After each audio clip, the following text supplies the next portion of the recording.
আসসালামু আলাইকুম। কেমন আছেন সবাই? আশা করি সবাই ভালো আছেন। তো আজকে আমি আপনাদের জন্য নিয়ে এসেছি চিতই পিঠার একটি সাধারণ রেসিপি। তো কিভাবে দীর্ঘ সময় চিতই পিঠা নরম তুলতুলে করে বানানো যায়, তো সেই রেসিপি নিয়ে আজকে আপনাদের মাঝে চলে এসেছি। আশা করি আমার আজকের এই চিতই পিঠার রেসিপিটি আপনাদের ভালো লাগবে। তো চলুন কিভাবে আমি এই চিতই পিঠাটা তৈরি করেছি দেখে নিই। তো প্রথমেই এখানে আমি আতপ চালের গুঁড়া নিয়েছি 2 কাপ পরিমাণ, মানে ভিজা চালের গুঁড়া নিয়েছি আমি। চালগুলো 5 থেকে 6 ঘন্টা ভিজিয়ে তারপর ব্লেন্ডারে ব্লেন্ড করে নিয়েছি। তো সেখান থেকেই আমি 2 কাপ পরিমাণ এখানে আমার প্রয়োজন অনুযায়ী আমি চালের গুঁড়াটা নিয়েছি। আপনারা নিজেদের প্রয়োজন অনুযায়ী চালের গুঁড়া নিতে পারেন।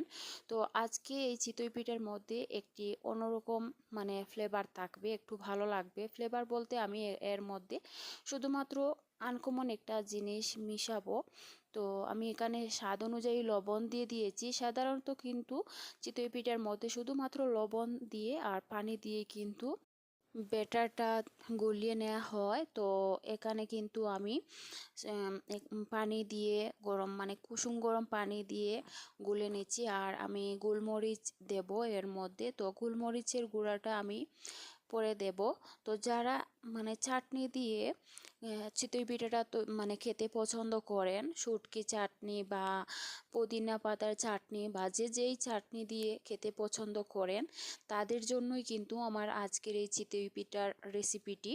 তো তাদেরকেই বলবো যে মানে এর মধ্যে অল্প পরিমাণে গোলমরিচের গুঁড়া দিয়ে দেওয়ার জন্য। তো তাহলে দেখবেন খুবই ভালো লাগে এই ফ্লেভারটা। আবার অনেকেই আছেন এর মধ্যে ডিমের ব্যাটার ইউজ করেন অনেক ছিদ্র হওয়ার জন্য।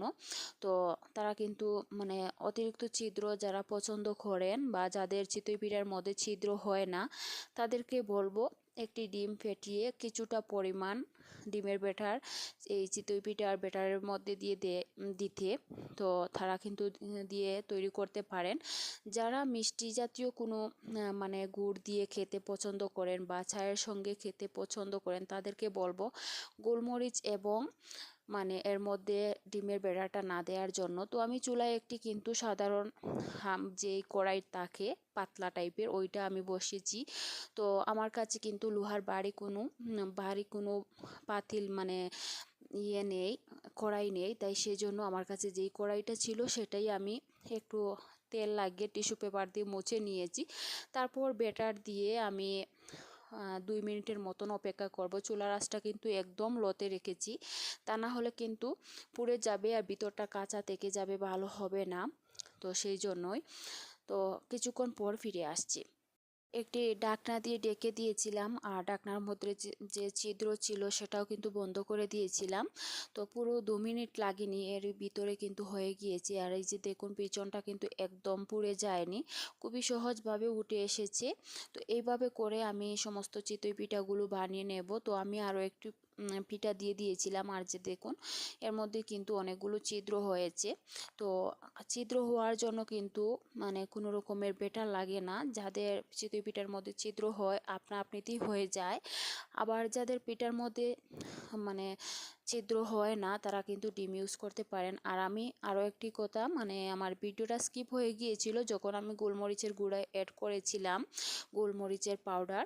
তো আপনারা কিন্তু চিতই পিঠার মধ্যে খেয়াল করলে বুঝতে পারবেন, মানে এর মধ্যে কিন্তু কালো কালো মানে টাইপের পাউডার মানে মিশানো রয়েছে। তো আমি এই যে দেখুন আপনাদের চিতই পিঠাগুলো দেখিয়ে দিচ্ছি। আমার কিন্তু সবগুলো চিতই পিঠা হয়ে গিয়েছে। এই পিঠাগুলো এবারে আপনারা চাটনি যে কোনো চাটনির সঙ্গে খুবই অনায়াসে খেতে পারেন। গরম গরম খেয়ে নেবেন, খুবই ভালো লাগে, খুবই সফট হয় পিঠাগুলো। অবশ্যই বাসায় এইভাবে ট্রাই করে দেখবেন। এই যে দেখুন কতটা নরম হয়েছে, একটু পাতলা টাইপের হয়েছে কারণ আমার কাছে সেই রকম ভারী কড়াই নেই। তো যেই রকম ছিল সেই রকমই আমি করে নিয়েছি। আশা করি আপনাদেরও ভালো লেগেছে।